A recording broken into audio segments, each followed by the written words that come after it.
Awesome. Welcome. Thanks for joining us today. As mentioned, we are going to be talking about television and how to drive ROI positive campaigns in TV. This would help. Thank you. All of a sudden, where's my clicker? I'm Angela Voss, CEO at Marketing Architects. I've been with Marketing Architects for 17 years. Prior to that, I was working in digital marketing. And I'm joined by Elton Graham, the Chief Marketing Officer at Goriana. He is one of our lovely client partners. Thanks so much for joining us today. My pleasure. Elton is going to be sharing the story of Goriana in television. And like I said before, I'm going to be talking about how do we make TV work. It's a challenging channel, typically thought of as very high cost. But before we go into that, who is Marketing Architects? We are a TV-only ad agency. So we specialize in both linear and CTV. A lovely tee-up from our prior speakers here talking about television and being their favorite channel. We have been in business for over 27 years and are really known for sort of rethinking traditional television practices. It's a fairly old channel. A lot of it is unchanged. And so just thinking through kind of innovative ways of working to overall just drive better results. We work with a very broad swath of clients in a lot of different industries, everything from furniture to financial services and everything in between. And naturally, being in business for 27 years, we have accumulated a lot of data on what does drive ROI, what are the best strategies to making television work. And just last year, we published a report with some of those findings. I'm going to cover one of those today. At the end of the session today, I'll give you guys a QR code link to be able to access that report, and we'll get to that later. So diving right in. The first is that cost is TV's biggest barrier to ROI, and that might sound sort of obvious. Cost is a very important variable in the ROI equation, but I do think that a lot of times marketers coming into television just go, yeah, TV's expensive. You know, how movable is that in terms of a variable in the ROI equation? So I think the prime example, of course, is the Super Bowl. The epitome of high-cost television. And I'm not going to say that it never makes sense to do it, but the price has been rising pretty much every single year since the beginning of time. Just this last year, or this current year, I should say, it cost over $7 million to put a 30-second spot in the Super Bowl. And of course, there are more efficient ways to be working in television than the Super Bowl. One of those is the growth of CTV. I think a lot of brands look to that space to get into television for less than what they would maybe on the linear side. But when we look at the CTV space on an impression basis, it's actually more expensive, quite a bit more expensive than the linear side. And that's really driven by all of the middleman cost that exists between publisher inventory and you getting your brand on air. You've got SSP fees, DSP fees, ad exchange fees, et cetera, and it can just produce a situation in which it's really hard to get that ROI that you're looking for. So how do we lower cost? Tip number one here is don't limit your media plan to only the largest publishers or networks. Very often marketers are drawn both on the linear side and on the streaming side to larger audience events, and it makes sense. I mean, TV is a high reach channel, so that's what we want to go to it for. However, these large audience events generally are priced higher. And when we look at viewing behavior of TV viewers, including ourselves, as compared to what media plans look like, our viewing behavior is a lot more broad than a lot of times what we see in terms of media plans when clients are coming to us from other agencies. And so not limiting ourselves to kind of those high audience events really allows for us to find efficiencies on a broader scale versus thinking sort of narrow and deep when we think about media planning. Second is somewhat related, a little bit of a nuance. A lot of times when brands are coming into television, they've maxed out digital channels. They have a pretty good idea of who their target consumer is, right? And how they've been targeting in digital. And then we're coming over to television, where TV's superpower is reach. And so another opportunity in terms of reducing costs is just rethinking who our target audience is. We like to think in terms of a target, an actual target, with your ideal customer really being that bullseye target. But then beyond that, do we have secondary or tertiary targets that we can go after in television? We need to attain those, of course, at the right cost. But those can be very impactful segments for brands really trying to grow. So definitely looking for new audiences across the media landscape. When we think about CTV and targeting, of course, this is a space that gets a lot of attention related to targeting. And like I mentioned before, CTV can get very expensive, especially through the use of third-party data sets. A lot of marketers, I think, like to lean into behavioral targets and behavioral data to try to drive purchase behavior. And so here are some of the ways that we look to target in CTV that don't rise costs through third party. So demographic targeting obviously has been very effective in linear for many years. It works on the CTV side too. Geo-targeting, I think, often is only thought of for brands that have regionality or have brick and mortar locations that they may need to support, but can even be impactful for national brands. If we're really trying to understand the response rates on zip codes, that can be really impactful to optimization. Contextual targeting, I'm pretty sure everyone probably knows what that is here. First-party data has become really important, of course, with privacy regulation and us all trying to bring additional focus to ensuring that our first-party data is leverageable. And in some ways, like look at that to build lookalike audiences for the CTV. We have found that to be very impactful for customer acquisition for our clients. And lastly, retargeting, of course, CTV is a great spot for that. Very often we drive interest from a consumer and they just don't tip all the way through the funnel, and so CTV is a great way to kind of chase those people down and convert them. All right, tip number 3. I know this is the first time anyone's going to hear this entire show, but leveraging technology, dare I say the AI word, to build a diversified media plan. The fact of the matter is TV has gotten far too complex for us humans only to navigate. Buyers used to be able to capture 90% of the total viewing audience with just 2 spot placements on broadcast network. That's just not like that anymore. And so very often marketers think of the ways to buy TV is either through the upfront or through the scatter marketplace. We should also be thinking about AI-driven media.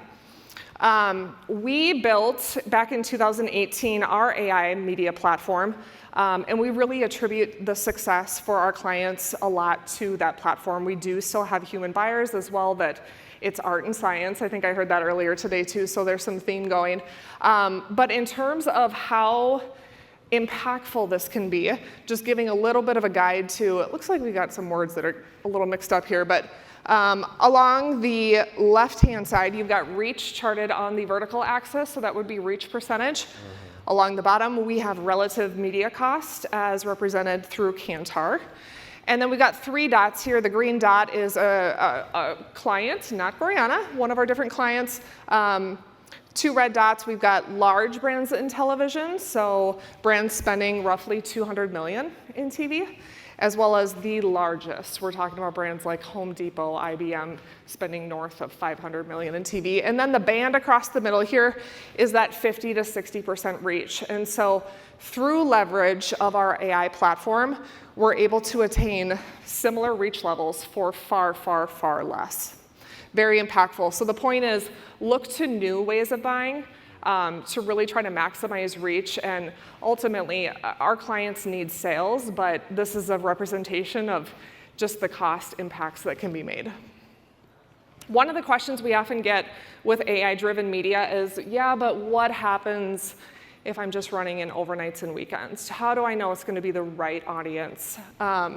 And so we leveraged a partnership. We have a partnership with Samba that leverages ACR, automatic content recognition, across 46 million smart televisions to represent this data point, which is that our clients have 94% overlap in terms of households achieved with some of those largest brands. So we don't need to sacrifice quality impressions just to get that cost savings. Tip number 4, and then we'll get close to wrapping up here, is that if we're going to try drive ROI, we need to be able to measure it, of course. And TV is often a space that marketers think is very hard to measure, and I'm not going to argue with that. There is no silver bullet measurement to television. We really try to think of it in terms of triangulation of multiple models. It's a different MMM. Instead of media mix modeling, it is multiple measurement model, of one of which is an actual MMM. But we think about it in terms of 3 buckets: micro, macro, and business impacts. Each one of those buckets has multiple models running at the same time, again, so we can triangulate performance. When we think about micro, that is what happens most immediately, right? Whether you're driving web traffic, you're looking for app downloads, you're driving phone calls, what happens after a spot airs with those consumers that are in market and ready to purchase today. On the macro side, this is for those folks that weren't in market. Just because we aired an ad doesn't mean every buyer is ready to buy. And so this is looking at shifts of traffic composition, starting to look at data points like lifetime value, what does conversion look like, to really try to round out kind of what's happening there. And then on the business side, these are the most fun. You definitely have to be looking for them in order to see them, but this is stock interest, stock price increases, pricing power. Even we have heard, we put our brand on television and we're noticing that our supplier negotiations are easier to navigate than they used to be. So lots of great impacts that can come from television. Clients do rave about the success that they see with our network and with our platform, everything from doubling brand awareness, increasing customer acquisition efforts, like I said, driving investor interest, and much more. But the best story is an actual brand with Goriana. Here you go. Terrific. Thanks, Angela. Yeah. I'll try to make it quick because it's low on time. But hi, my name's Elton Graham. I'm a CMO at Goriana. I joined in 2022, but actually I've been with the brand for quite a while, part-time advisor, board member since 2015. So a little bit about me: I have a background in fashion, apparel, accessories. I love this space, absolutely adore it. But here I am at eTail, and truth be told, I started off my career in e-commerce and technology, so there's definitely a very soft place in my heart for e-commerce and digital marketing. So I'm with you there. Go ahead and introduce Goriana. Look, we've basically, we're women's jewelry, and yes, it's pronounced Goriana. But we were founded in 2004 in Laguna Beach, California. Our founders, Goriana and Jason Rydell, incredible leaders of what they've built. So at this point now, we've expanded to 66 retail locations, which we're very excited about. We have a very robust e-commerce website business. We work with select wholesale partners, but probably at the core of what we consider ourselves is really a branded, retail-driven D2C. So I did want to share a little bit about our journey through television. We've done it off and on, but it wasn't until really around 2022 when I joined Goriana full-time that we were really noticing in the marketplace that a lot of awareness in our positioning was being created by retail expansion. And for those of you who have stores, I mean, just awesome channel. I mean, you get to meet the customer where she is, right? And we're getting to the point now that we're really truly national. We're in many states.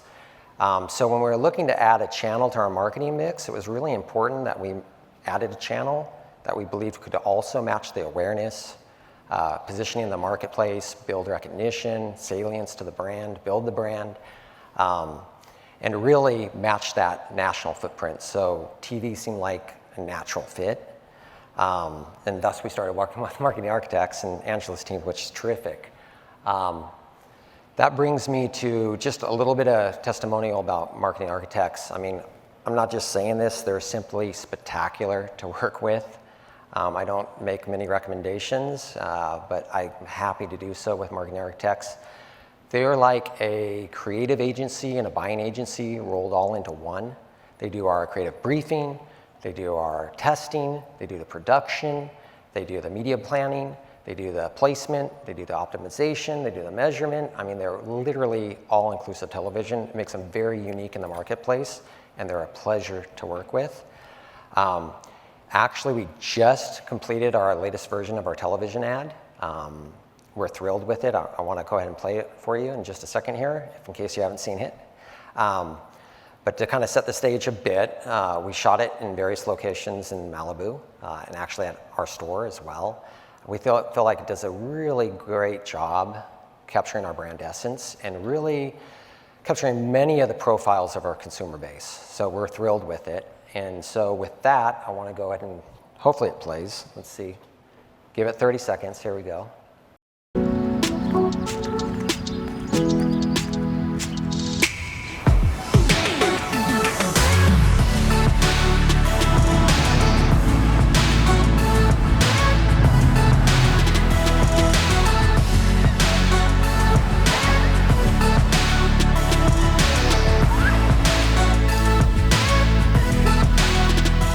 Goriana, jewelry you'll love. Find us in-store and online. Terrific. I hope you guys liked it. So look, we just saw our television ad, and look, there's a lot of conjecture out in the marketplace right now. Is television ads just for awareness, brand building? Can it be for performance? Can it be sales generating? Can it build awareness? We really feel like it doesn't have to be one or the other. It can be both, right? So we just saw the ad, and just if you recall, on some of the optimization that we partnered with marketing architects with, and I think they did a fantastic job. We did a really good job of portraying our store, which is very important to us. Had a lovely positioning of our signage moment. Throughout the treatment of the ad, we had our logo, right? And towards the tail end of the ad, we had a strong voiceover with our tagline and a very clear, well-placed CTA.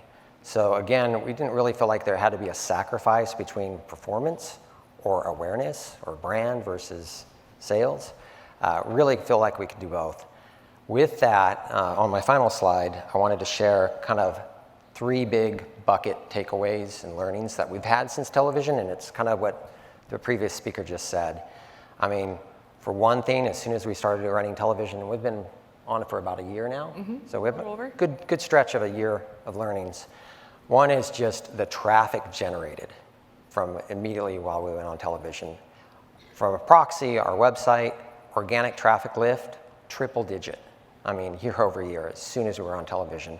It's been phenomenal. I don't have to tell the digital marketers here, what a rich source organic traffic is. So that's been lovely to see. Second big success metric that we kind of looked at was, we looked at ROAS. We had to. There's a marketer there, But what I could say is we set a benchmark, a goal of having a nice, solid, conservative ROAS metric, but we've actually nearly doubled that metric on our time on television, and at times in the market, tripled it. So that's been really nice to see. And then the last takeaway I'd share, and this is a bit nuanced, but television has actually been that channel that has really risen all boats.